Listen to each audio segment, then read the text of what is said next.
Eh bien, écoutez, merci beaucoup Raymond et Abdesalam pour cette tribune. Et puis, je dois vous dire que c'est assez émouvant de se retrouver aussi nombreux pour défendre une cause où je pense sur laquelle chacun se sent un peu seul.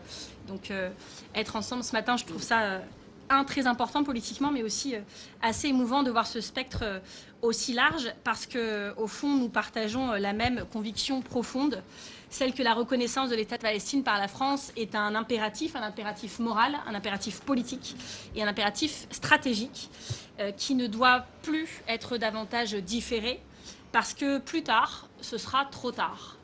Il faut savoir qu'on a encore rencontré le ministre des Affaires étrangères, M. Barrot, assez récemment, c'était quoi, il y a un mois? Oui. On l'avait rencontré il y a un mois parce qu'une délégation écologiste s'était rendue en Palestine au début du mois de janvier. Ma grand-mère était décédée 2 jours avant, donc j'avais pas pu y aller, mais on avait vraiment organisé patiemment ce déplacement, on souhaitait lui en rendre compte. Et on avait eu un engagement de sa part pendant ce rendez-vous sur la reconnaissance de l'État de Palestine. Il nous avait dit, oui, bon, l'Espagne l'a fait plus tôt que nous, mais maintenant que c'est à la France de le faire, notre valeur ajoutée peut être de le faire en emmenant d'autres pays. Et finalement, bon, bah, à ce stade, cette stratégie-là a échoué.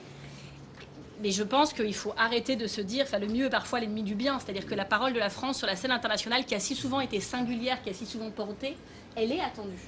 Elle est attendue, et que donner l'impression finalement de se trouver des prétextes pour attendre commence sincèrement à m'agacer. On aurait très aimé, vraiment aimé pouvoir être fiers d'être français, comme les Espagnols ont pu être fiers d'être espagnols quand l'Espagne, il y a bien longtemps maintenant, a reconnu l'État de Palestine.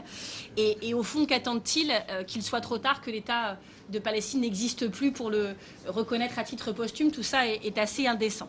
Alors, ce que je voulais vous dire ce matin, c'est que l'histoire nous regarde, qu'elle nous jugera durement, que les mois passent et qu'aucune action de la France et des Européens n'est prise pour faire cesser le massacre à grande échelle dont est victime la population civile de la bande de Gaza, qu'on n'en peut plus chez les écologistes de cette diplomatie du tweet ou des communiqués de presse où des conditions sont mises finalement pour reconnaître l'État de Palestine, mais au nom de quoi? Que face à l'invasion et aux crimes de guerre russes, la France n'a pas attendu pour soutenir l'adoption de sanctions européennes, et heureusement. Que face aux crimes terroristes du Hamas contre la population civile israélienne le 7 octobre, la France n'a pas non plus attendu pour condamner sans détour, et heureusement.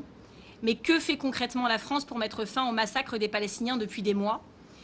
Il faut sans attendre exercer une pression maximale et agir. La reconnaissance unilatérale de l'État de Palestine, comme l'ont voté l'Assemblée nationale et le Sénat en 2014 d'ailleurs, et comme l'ont fait certains responsables européens récemment, l'Espagne, l'Irlande, c'est un impératif moral, politique et donc stratégique, comme je l'ai dit.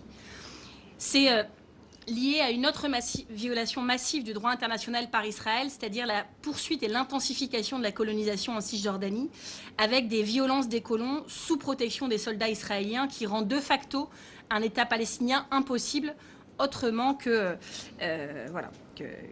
comme cela. Et la reconnaissance de l'État de Palestine, c'est d'abord pour énoncer notre refus de ce fait accompli.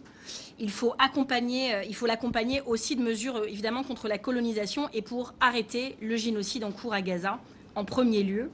Et donc notamment il faut une suspension de l'accord d'association contre l'Union européenne et Israël, entre l'Union européenne et Israël, et une prohibition d'importation des produits des colonies.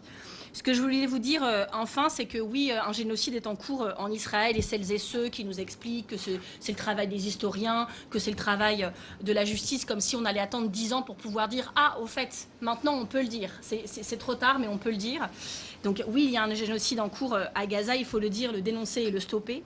Mais il y a aussi un écocide en cours à Gaza, et ça on en parle peu, c'est-à-dire que la destruction de la nature des écosystèmes à Gaza rend techniquement à moyen terme la vie impossible à Gaza. C'est ce qui est en train de se passer quand finalement on menace la vie humaine par la destruction de l'environnement. À Gaza, les nappes phréatiques sont contaminées, les terres agricoles sont rendues stériles. J'en discutais récemment avec l'ambassadrice de Palestine, où il y a eu tellement de bombardements sur des terres entières qu'elles ne seront plus cultivables avant des décennies. La mer est polluée, les oliviers centenaires ont été déracinés, les animaux sauvages décimés, et l'air, l'eau et la terre deviennent finalement hostiles à la vie à Gaza. Et l'écocide, finalement, je pense, doit être aussi porté sur la scène internationale. c'est un sujet de droit international émergent qu'il faut faire reconnaître parce que ce thème n'est pas seulement symbolique, il s'agit d'une catégorie juridique que de plus en plus de juristes, d'États, d'organisations réclament d'inscrire dans le droit international aux côtés des crimes contre l'humanité et des crimes de guerre. Donc voilà, je pense que c'est un sujet important pour nos écologistes et qu'on sera sans doute amené à travailler dans les mois et les années qui viennent.